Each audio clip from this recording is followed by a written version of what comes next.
Chapter 9. Most of our stay in San Antonio was at a fine hotel, while David and the other three men found wagons, drivers, and men who could go along and work on building the coral. Mother and I shopped in the row of big stone buildings. The street of San Antonio, though not paved with bricks, were wide and packed tight. There was very little dust. We didn't see any of the automobiles that Mary Lily had mentioned. I was a bit disappointed. Father said they were nothing more than playthings for the rich, but I was still fascinated with them, and I wish I could have seen some. There was also a theatre, although there was no play going on during the short time we were there. We stored our baggage at the train depot. David had said that there would be no room for all that stuff once we started our search for the buffalo.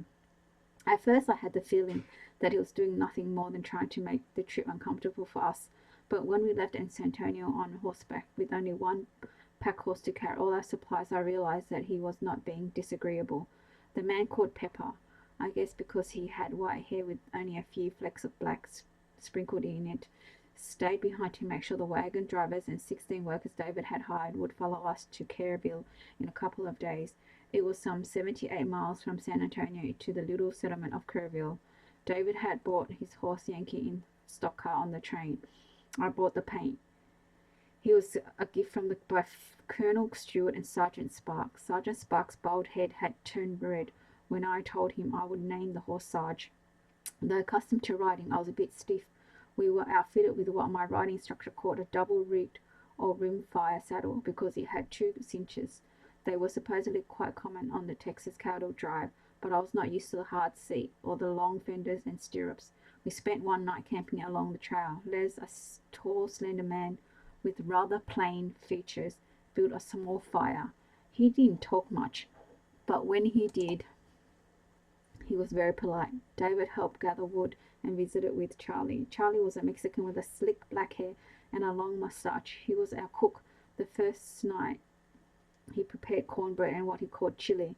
It was a mixture of beans and meat. I ate very little as it was much too spicy for my taste. I did try to act like I enjoyed it though, because Charlie seemed to be a very nice man and was proud of the meal he had prepared.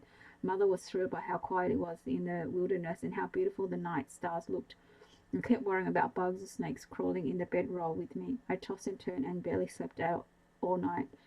Little pesky mosquitoes hummed and buzzed about my head, and I must have spent half the night slapping at them.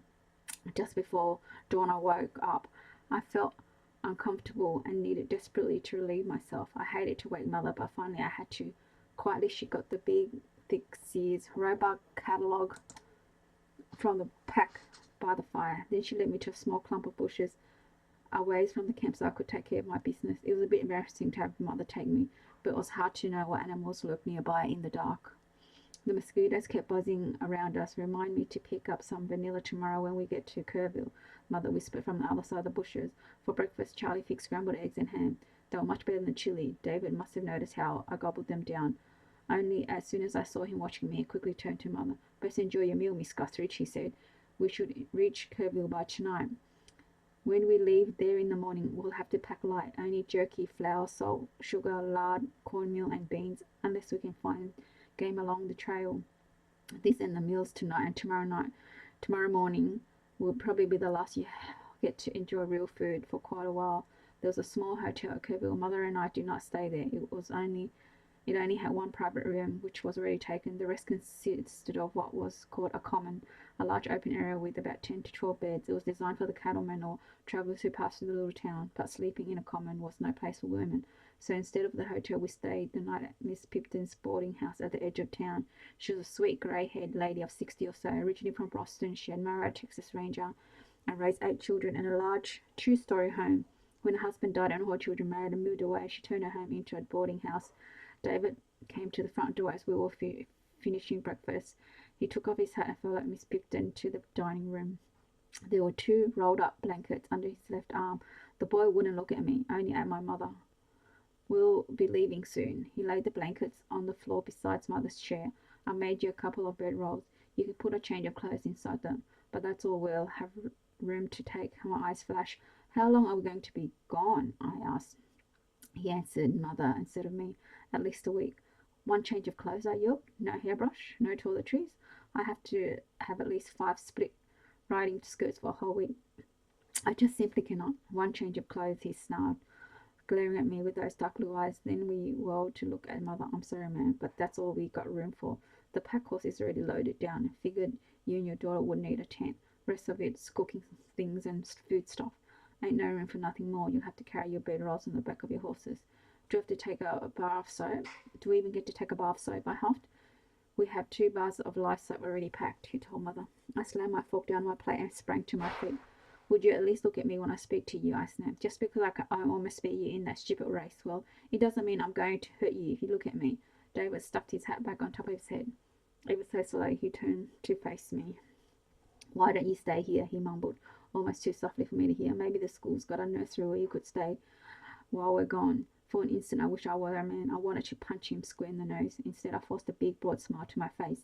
It was a silly smile. I exaggerated even more as his eyes bore into me like knives. He bit down so hard on his bottom lips that it turned white.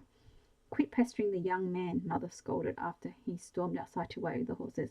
I can't stand him, I snapped back at her. He's still mad about me almost beating him in that silly race. If we're going to be stuck with him for another week or longer, the least he could do is show enough respect to look at me when I speak. Now, Amanda, Mother soothed. He beat you, but you came so close to winning that race. It did bruise his pride. It takes most men a little time to get over such things. Just don't bother him. Leave him alone, and I'm sure he'll come round soon and be more friendly. I don't care whether he's friendly or not. I marched over and snatched one of the bread rolls from the floor. He can drop dead for all I care. Then I stomped off towards our room. I picked up 2 split-skirt riding outfits, 3 silk blouse, 3 pairs of stockings, and embroidered flannel drawers, and my hairbrush. Frowning, I laid them out on the bedroll. Even though I tried to roll it back up, I saw there would be no room for my bust pads or my hip bustles. I took the end of the blanket and began twisting. Even with as little as I had, it seemed impossible. Suddenly there was a knock on the door. Mother opened it, and Miss Pipton stood there with a pile of blue denim cradled in her arms. She smiled.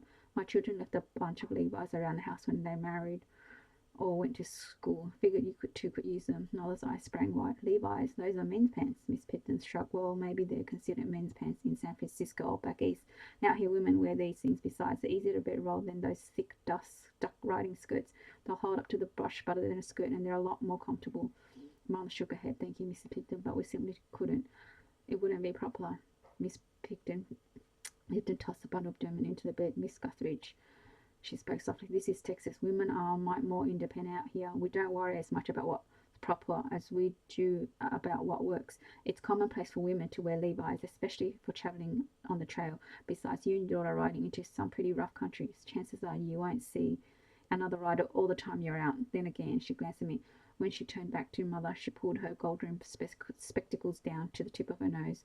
Were it me travelling with one of my daughters when she was Amanda's age, and were we to run into a pack of ruffians, I'd just as soon they mistook us for men, at least from a distance.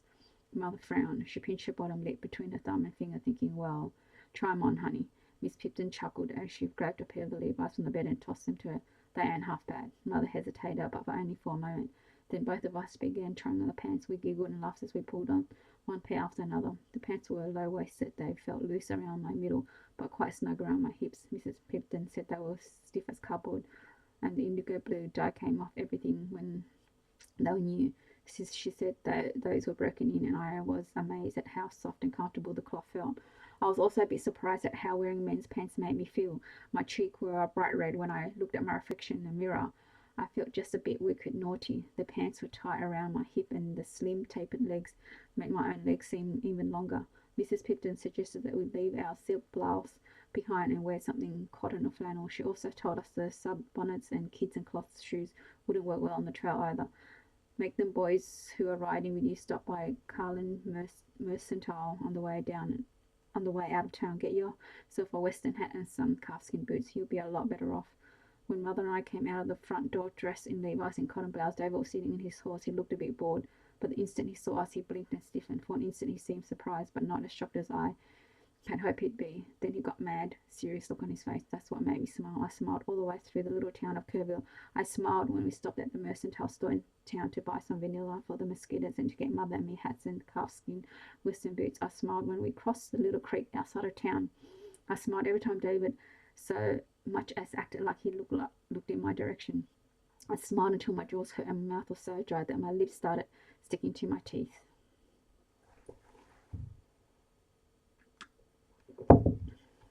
Chapter 10. By the next morning, I couldn't even think about smiling. My jaw hurt. I was tired. I felt dirty. I itched. I smelled bad, and I had indigestion. Life on the trail simply wasn't that much fun. First of all, my jaws hurt from all the smiling I had done yesterday. I guess it was what I deserved for being so unbending. I hadn't slept well. With the flap closed on my little tent, it was too hot to sleep. With it open, the mosquitoes swept in by the thousands. I didn't have many bites. The vanilla mother wiped on my face, neck, and hands seemed to keep them from biting, but it didn't help keep them from buzzing and humming around me all night.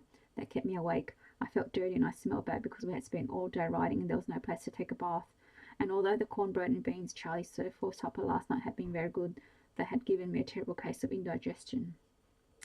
The worst problem was my teeth. Of all things, I forgot my toothbrush. I traced my tongue over my front teeth. They felt grungy and dirty, almost slimy. I had always been so proud of my teeth. Now I felt ashamed to so much as open my mouth to speak, much less smile. Charlie fixed pancakes for breakfast. He called them flapjacks, but they were really pancakes. He made syrup for them by boiling water and adding sugar to it. They were quite good, but I didn't eat much. My stomach already felt like it was going to explode, and the flapjacks were filling. Besides, I couldn't quit thinking about my teeth. I moped and didn't say a word to anyone the whole day. When Mother would ask me something, I would either nod or shake my head. We rode on the flat above the Gondola River. On occasions, we would drop down to the riverbank because the thickets above became so dense with thorns and briars and twisted limbs that our horses couldn't get through. The Gondola was one of the prettiest rivers I had seen since leaving the Rocky Mountains. Most of the streams and rivers in the prairie were brown. Some in Oklahoma and Indian territories had seemed almost red. The Gondola had a turquoise tint to it. It was a blue-green color. Where the river widened out and ran slow in the narrows, the water would come rushing together to form rapids. It gurgled and bubbled over the rocks, where it almost as clear as the little glass angel on my trinket shelf back home. Enormous trees lined the banks. They were taller than most of the masts I had seen on the big sailing ships in the harbour in New York, where I'd been once with Mother to visit friends. The trunks, especially at the base where they spread reach for the water, were as big around as 2 or 3 horses standing side by side. Tremendous limbs hung over us and out over the river. The shade was cool, but the enormous trees with huge limbs had the teeniest leaves I had ever seen. Once when I passed under a low-hanging branch, I pulled off a little sprig. The leaves were no longer than an eyelash and not much wider than the thickness of my thumbnail. They looked a little like pine needles, only I could tell they weren't. Charlie and the pack horse broke trail fast. I followed them and Mother brought up the rear. She was not as accustomed to riding as I was, and I was worried about her. David and Les were always far ahead. They would circle back every now and then to tell Mother and Charlie that there were still no signs of buffalo. I nudged Sarge in the ribs. My paint stepped up beside Charlie's horse. What kind of tree is this? I asked, covering my mouth with my hand so we couldn't see my dingy teeth. Charlie glanced over his shoulder to see where I was pointing with my other hand. Bald cypress, he answered. Find a lot of them in the swamps all along the river, down here in lower Texas. Still holding my dingy teeth, I asked, are there any kind of pine or evergreen? Charlie shrugged. Don't know. Leaves fall off every winter. Every winter, though they're just a pesky old swamp tree, I reckon. At noon we stopped for about 30 minutes. We ate the stuff Charlie called jerky. It was dried beef he had smoked earlier in an open fire. It was cut in little thin strips and was about as tough as the sole of my boots. I ate some anyway. We let the horses rest while we stretched. My back and bottom was sore from all the riding. It felt good to walk around a bit. I could tell Mother was uncomfortable too. She didn't complain though. Charlie warned us not to go near the river because of snakes. He also told us to watch out near clumps of dead tree limbs. After resting a bit, we rode on. About an hour before dark, David appeared on the far bank of the river. He called to Charlie, then rode his horse into the water. Charlie pulled his horse to a stop. I saw him take his rifle from the leather holster on the side of his saddle. David met us at a very wide part of the river. He stayed in his saddle until Yankee feet no longer touched the bottom. Then he slipped off the animal's right side and held onto the saddle horn while his long-legged grey swam. As soon as Yankee touched mud on our side, David slid back into the saddle and rode up to meet us. Found some buffalo chips and about 6 carcasses. Charlie shoved his rifle back into the holster. How old? David shrugged. A couple of months, maybe more. He slipped from his saddle and leaned against his horse, pulled off his boot, found him about 3 miles up the river. He poured the water from his boot, put it on, and took off the other. Good camping spot about a mile ahead. Figure we'll stay there the night and start again early in the morning. When he was finishing emptying the water from his other boot, he jumped back on Yankee. We followed David to the place he'd found the camp.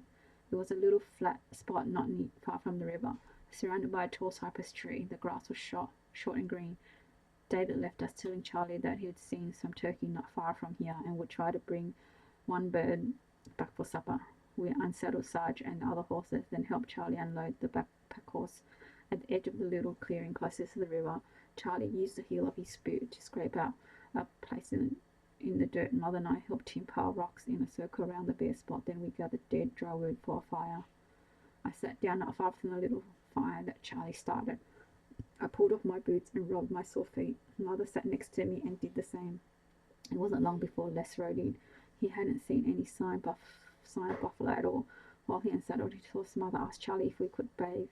He brought us a bar of brown soap and 2 small towels from one of the pack to use as washcloths. Watch for snakes, he warned as we headed towards the river. Taking our blankets to use as towels, we went downstream opposite the direction which David had ridden off and far enough from our camp so we wouldn't be seen. Mother found a little sandy spot on the bank. It was surrounded by a clump of small willow trees that further sheltered us from the view of anyone at camp. Then we undressed and watched for snakes as Charlie had told us to.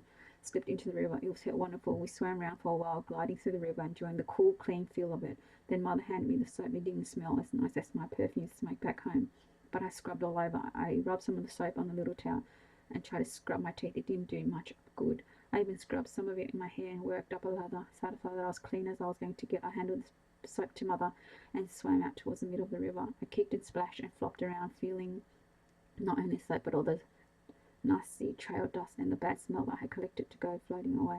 I never knew swimming in the river could feel so good. Get out of there, a loud deep voice screamed at us. Get out now. Startled, I spun around. A horse and rider came crashing through the willow trees near Mother. Covering herself, she dropped down in the water. It was David. In one smooth move, he pulled his rifle from the holster and jumped from his horse, both at the same time. What? Mother stammered. David's blue eyes were wide. Frantically, he looked around. Get out now, he repeated. Mother had her arms crossed in front of her chest. David had only a few feet from where she crouched in the water, hiding herself. I was farther in the river. Only my head and chin were above the water, but I crossed my arms over my chest too. Now, David screamed at us. I treaded water and stayed where I was. If that young hooligan thought I was going to, well, I didn't have a stitch on. I'm not about to get out. I called from the center of the room. Not with you standing there. In a much softer voice, Mother said, we're not dressed. David's hand seemed to shake. Please, he begged. Please, now. There was a desperate urgency to his voice. Though terribly embarrassed by his presence and more than a tiny bit untrusting, I slowly swam towards the bank.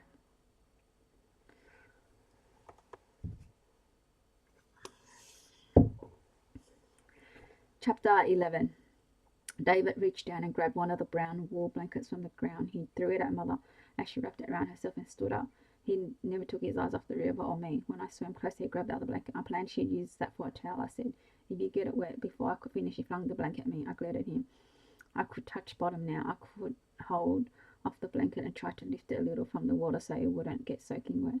If you think I'm going to come out with you standing there, boots and all, he charged towards me. I wrapped the blanket around myself.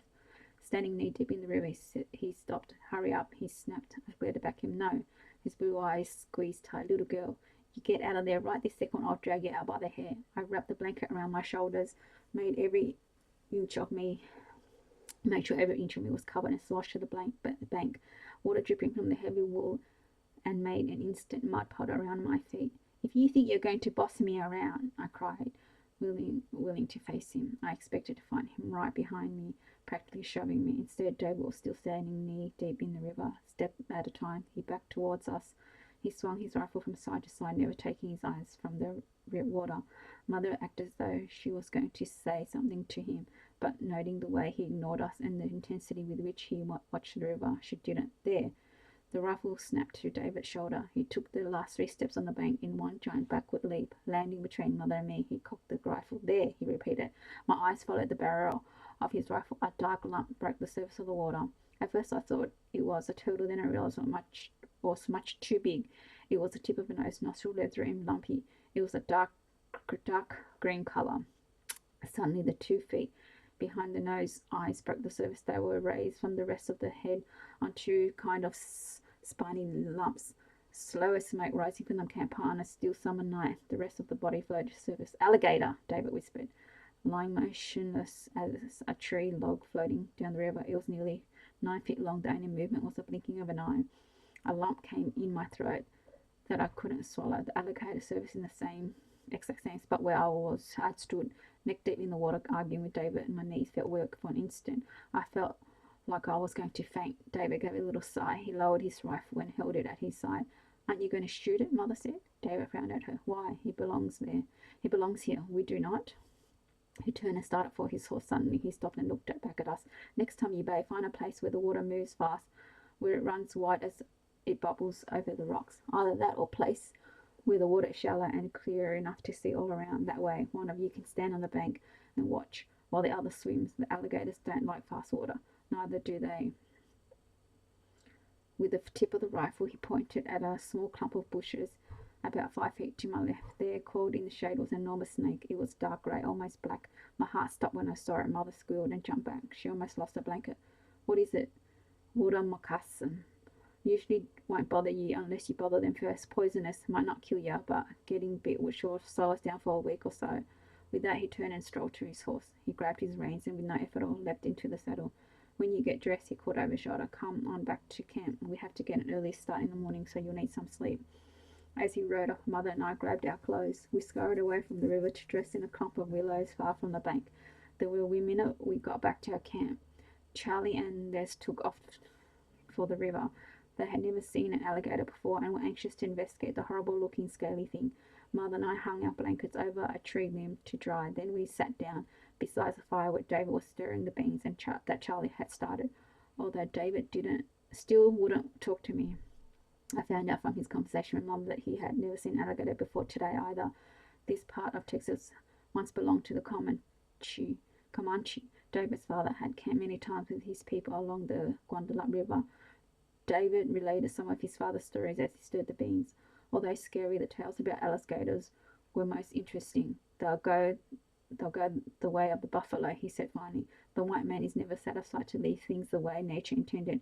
He's always trying to change things, to leave his mark on the land. Someday the alligators will be gone from here and no one will even remember what they look like. He left to check the horses. Charlie and Les came back from the river. Big ugly monsters, Charlie said, shaking his head. I'm sorry I let you two go down there. David had told me that those things were in the river. That's why I watched him so closely when he and his horses swam across this afternoon. I figured you knew about them too. I thought you knew to stay on the bank. It's all my fault. I should have. I mean, if anything had happened to you, I'd never be able to forgive myself. I had no idea. Mother assured him that it wasn't his fault. She helped him mix up some biscuit dough to put in a big black pot that he called a Dutch oven. While we waited for the biscuits to cool and the beans to finish, we sat around the campfire. Charlie liked to talk. He had 8 children, 6 girls and twin boys, who were the youngest. He had humorous stories about each and every one of them. I enjoyed listening to him. He had a warm laugh that made me feel good inside, and I could feel the love he had for his family in his words. David and Les never said much, neither did I, but when no one was watching, I eased my finger to my mouth. My teeth still felt awful, and I tried to clean them with my fingernail. It wasn't a ladylike thing to do, but I couldn't help it. Besides, I was sneaky about it and only did it when I thought no one was looking. I was wrong. Charlie stirred the red hot coals around the Dutch oven with a stick. Then he handed the spoon he had used to stir the beans to Mother. They're almost done, he said. Just keep them from sticking. I need to speak to Amanda. We'll be back in a moment. With that, he stood in motion for me to follow. I was a bit reluctant, but I got to my feet when we were far enough from the fire so the others couldn't hear. He turned and leaned close to my ear. Forget your toothbrush, didn't you? I sighed. I was sure that no one had caught me scraping my teeth with my fingernail. Yes, I answered. My shoulders sagged. Charlie smiled. He smoothed down his long, droopy mustache with his fingers. You are so like my second daughter, Tanita. She has the most beautiful teeth, and he's always worried about them. Come, I will show you. He showed me how to find the thick, dry stems of grass called lovegrass. With the speed of a hummingbird's wings, he whipped his big knife from the leather scabbard. After slicing off a handful of grass and trimming it up, he put his knife away. Then led me to where the horses were tied on our picket line. He yanked a strand of hair from Sarge's tail and began wrapping around and round, about an inch from the end of the grass. Now, he said, show me. Bend the loose part up and keep wrapping. Only don't go clear to the top of the loose end. twist the hair around the whole thing except for the end. Suddenly the handful of grass was beginning to look like a pipe. The bowl was the short part Charlie had wrapped with horsehair. It turned where he bent it, and the long part looked like the stem of a pipe. He wrapped the long part loosely with the horsehair. Then, squinting so he could see in the dim evening light, Charlie looked at the bowl part. He slipped his knife down a little to the right of Senna and cut away some of the bristle grass. Then he moved the knife a little to the left of Senna and cut away more. Have to be careful not to cut yourself, he said. Don't cut the horsehair either. You do, the whole thing falls apart. To my dismay, I was no longer looking at the bundle of grass that resembled a pipe. With the size of the bowl cut away, the heads of it was rectangular. The bristles of grass stood about half-inch or so. Now it was a toothbrush. I squealed. You made a toothbrush, Charlie. I hugged him. For a second I thought I saw his brown face turn a bit red. He smiled back and ruffled my hair, like he'd probably done with his own daughters 100 times. You can only use it once. This grass gets wet and too soft. Rub the head on the soap. It tastes horrible, but it works. I hugged him again, then raced back to the fire to show Mother my new toothbrush. I liked Charlie. If Dada had been a better hunter, we would have turkey that night. We had beans and biscuit for supper. The next night we had biscuits and beans. Okay, thank you for listening.